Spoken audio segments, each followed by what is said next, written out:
You're listening to Entrepreneur Encounter, the podcast where soft skills meet real talk for creative business owners who are building with purpose. I'm Dana, a Pinterest marketing strategist and agency owner helping wedding pros and creative entrepreneurs get seen without burning out. And I'm Sarah, a business and team strategist who helps small teams and podcasters communicate clearly, lead with empathy, and grow sustainably. Together, we're unpacking the messy, meaningful side of entrepreneurship, from boundaries to burnout, leadership to listening, so you can build a business that actually fits your life. Something went wrong in your business this week. Maybe it already happened, or maybe you're in the middle of it literally right now. And if you're anything like me, your brain probably did one of two things the moment it happened, or currently right now. It either went straight to whose fault is this? And maybe that person was you. Or it went to, I have to fix everything right now, and I don't even know where to start. That decision, paralysis, so to speak. And here's what I want to offer you today. Both of those reactions are completely understandable. And they're also the two things that are most likely to make the problem worse. Because the real skill of problem solving, the one nobody really teaches you when you're building a business, isn't about finding fault or moving fast. It's about solving the right thing at the right level without it consuming your entire being or your entire mind. For those that are new here, I'm Dana. I am one half of the Entrepreneur Encounter duo, and today we're going to slow this down together. I want to tell you about a morning I had about 2 years ago. A client had sent me a message that their Pinterest results had completely stalled out. And before I'd even had my coffee, I was already deep in my own head. Was it something I missed? Was it the strategy not working? Was it their content? Was it the algorithm? Was it their website? I was already carrying this problem like it was mine to solve alone, and I hadn't even opened their account yet. I was just running through the motions of checking things in my head of what to look for. And honestly, that's what we do. We absorb problems emotionally before we even understand what the problem actually is. And then we wonder why we're exhausted mentally. Today, we're changing that pattern. Before we get into it, I do want to name why I think this topic matters so much right now, especially for creative business owners and entrepreneurs who are in the early to mid stage of building something on their own. When you're running your own business, problems land a lot differently. There's no buffer. There's no department to hand things off to as if you were working a regular 9 to 5. When something goes wrong, it often feels like it went wrong because of you, because most of us are just a one-woman show, a one-man band. And that personal charge, that feeling of responsibility mixed with a little bit of shame or worry makes it really hard to think clearly or to remove that emotion or feelings from the facts. So it makes us reactive instead of just responsive. And here's the thing that I want you to take from this. There's actually a lot of research on this. A piece from WellHub on leadership burnout describes leaders as emotional shock absorbers. Everything hits them first. And when that happens repeatedly without any real framework for processing it all the way through, you get exhaustion. Are we surprised here? I don't think so.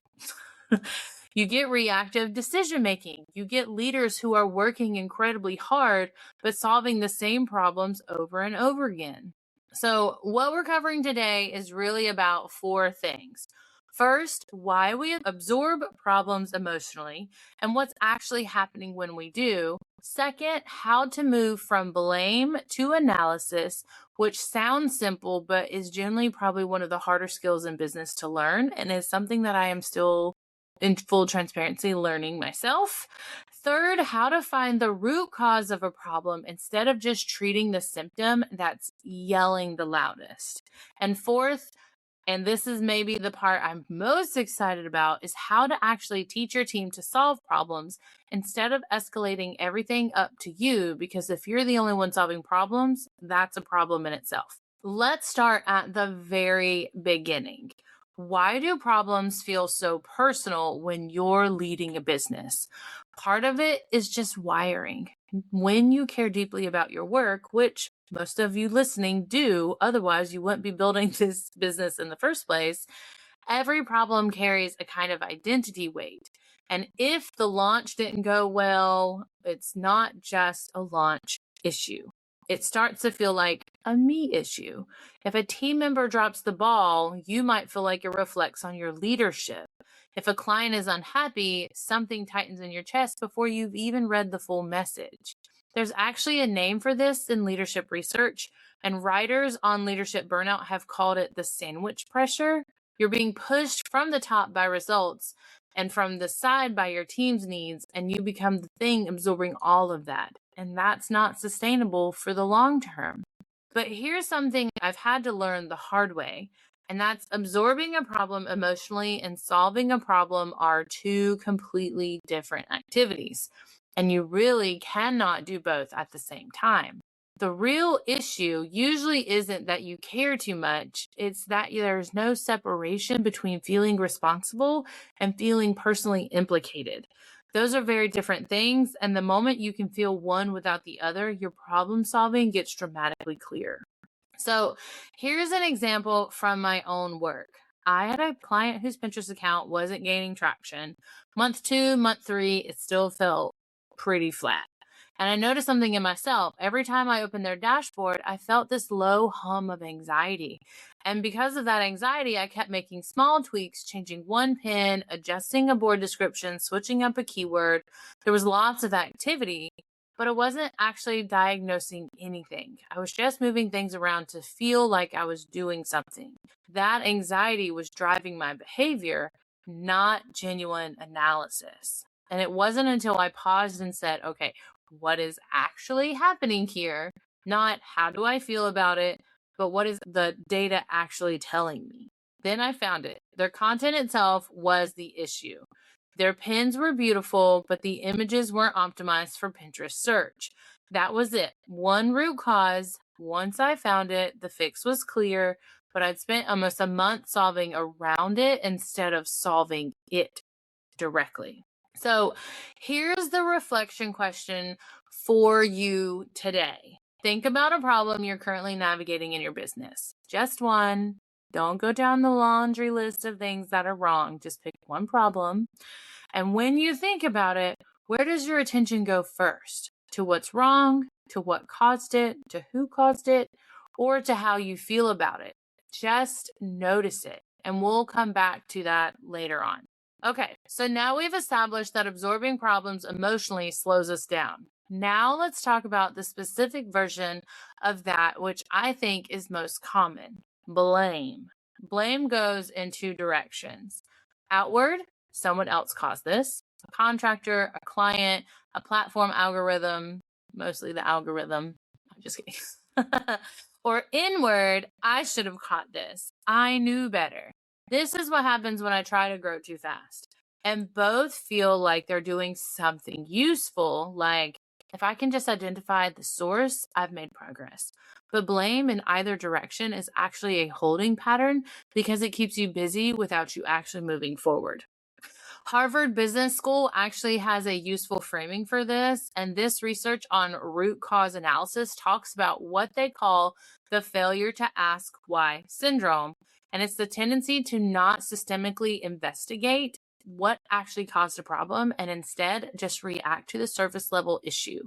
And when leaders do that repeatedly, obviously the same problems will keep coming back. So what does the shift from blame to analysis actually look like in real time or real practice? It starts with one move that sounds incredibly simple and is actually surprisingly hard. Describe the problem in factual terms without interpretation.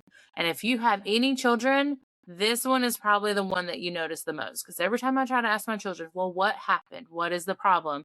You get their interpretation first without any facts. So we want to go from not this client is impossible to this client has sent me 3 messages in the last week expressing frustration about deliverable timelines. Not my launch totally failed. but I had 300 people on my wait list and only 14 converted. That's a fact. Now I have something to work with.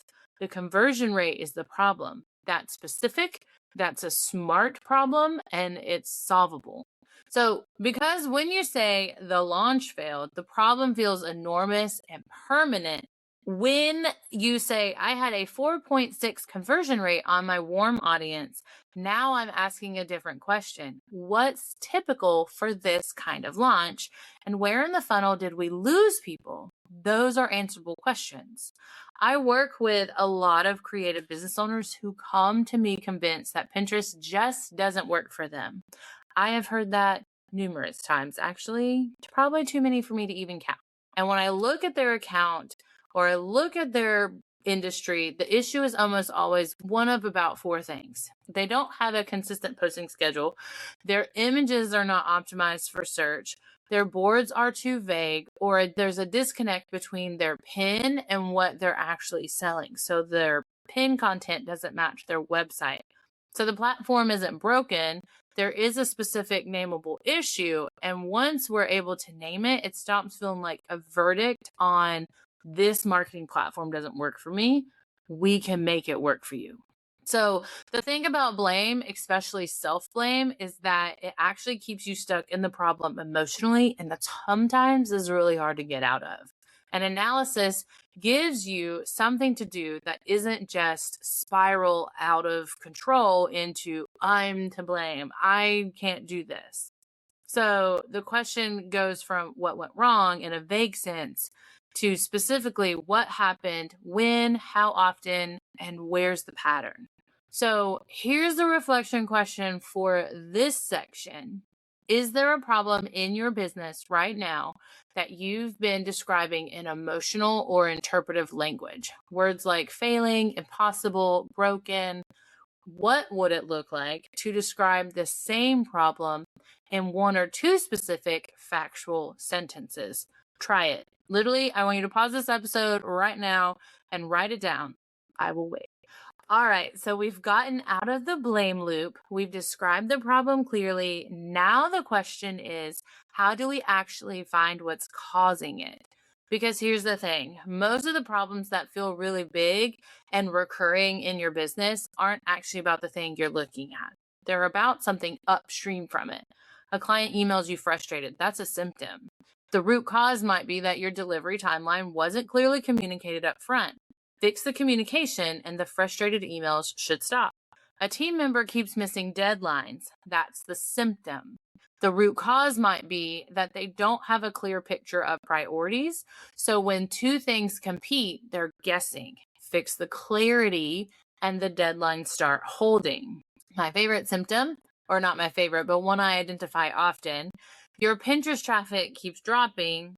Symptom. The root cause might be that your content is beautiful, but it isn't keyword optimized. So Pinterest doesn't know how to show it to those looking for your solutions to their pain points, the inspiration, the motivation.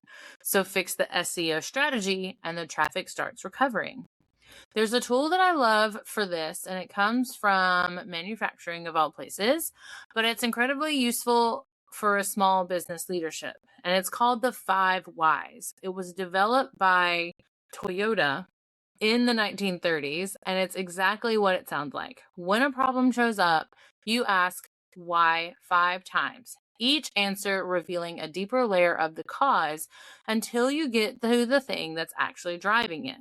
That process is going to be linked in the show notes, but here's how it might look in a real business scenario. So let's say your client inquiry rate drops suddenly. Why did our inquiry rate drop? Fewer people are reaching to the contact page on our website. Why are fewer people reaching the contact page? Website traffic is down overall. Why is website traffic down? We stopped publishing consistent blog content 2 months ago. Why did we stop publishing blog content? Our content writer left and we hadn't built a system to replace her. Why didn't we build a backup system? We assumed that she would stay and we never documented the process. And there it is. The root cause isn't we need more inquiries or even we need to fix our website, the root cause is a process gap, an undocumented system that depended on one person staying indefinitely.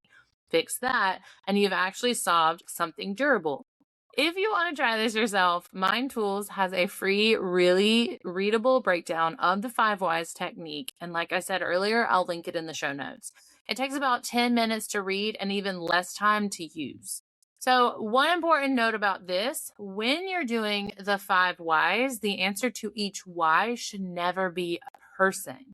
It should always be a process, a system, a communication gap, a structure, because the goal isn't accountability in the punitive sense. The goal is understanding. As Atlason's engineering team puts it, and I love this framing, people aren't the root cause. The conditions that allowed the problem to happen are the root cause. So the reflection question here, think about a problem you've solved in your business in the last few months. Did you solve the symptom or did you solve the root cause? How do you know? And has that problem come back yet? That's something I would love to hear from all of our listeners. So please make sure that you share that answer with us in comments on social media or email us directly. Okay, so this last section I think is most underrated in conversations about leadership. We talk a lot about how to solve problems, but we don't talk nearly enough about how to get out of being the person who solves every single problem, especially if you have a team, whether even a small one or even just one contractor and problems consistently get escalated to you. That's worth looking at because there are 2 possibilities. Either your team doesn't feel empowered to solve the things on their own, or they don't have the framework or the clarity to know how.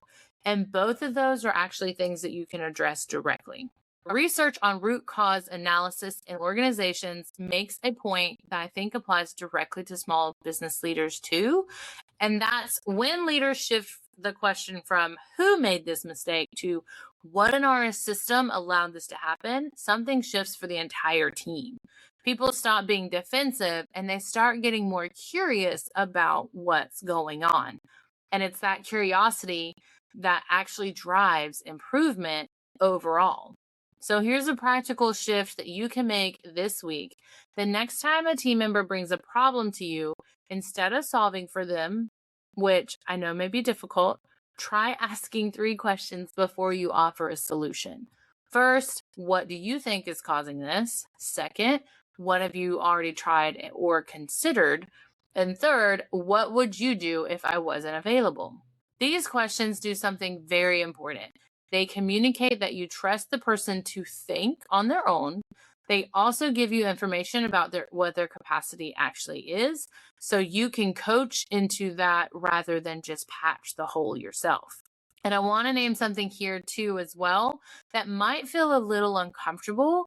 Sometimes when we solve everything ourselves, it's not just because we're the leader, it's because solving things ourselves feels faster or easier. And it gives us a sense of control when things feel uncertain. And this one hits a little close to home for me. We've come to define our value as leaders by how much we're needed. And that's worth sitting with for a while.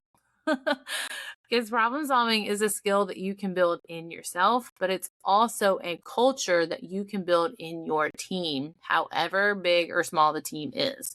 And the leaders who are able to do both, who think clearly and also grow thinkers around them, they're the ones who get to build something sustainable and successful long term, not just something that works while they're watching it. So the reflection question for you here is, when your team brings a problem to you, what's your default response? Do you solve it or do you ask questions? And is your current default serving you and your team well? Okay, so let's land this somewhere you can actually use this week. The core thing I want you to take from today: problems are not verdicts. They're not proof that you're not cut out for this, or that your business is broken, or that something failed. They're just information. And your job as a leader is to read that information clearly without the static of blame or panic and respond from that clarity. Strong leaders solve problems without carrying them alone. They feel the weight of something going wrong, and then they set that weight down long enough to actually take the time to look at it and understand it.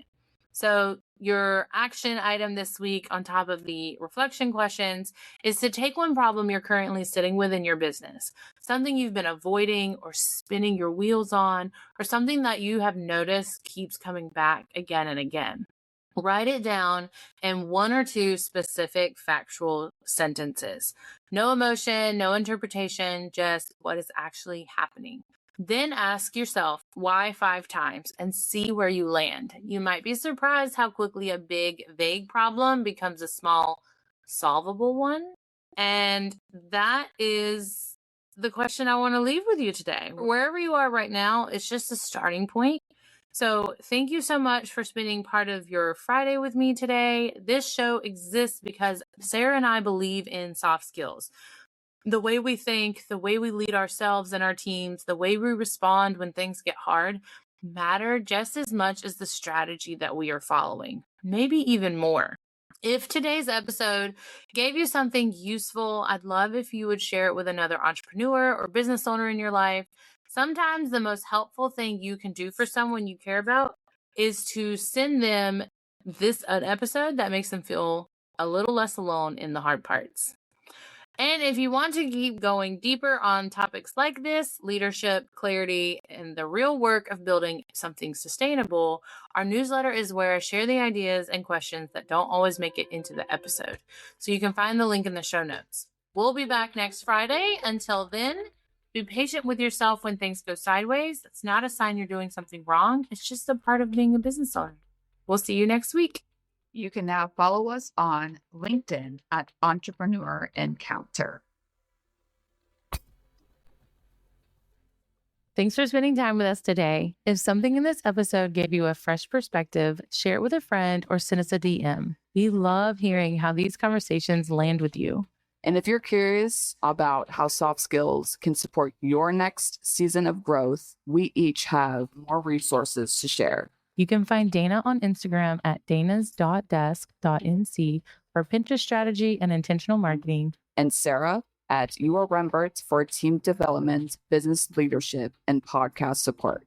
Until next time, keep leading with purpose and growing with intention.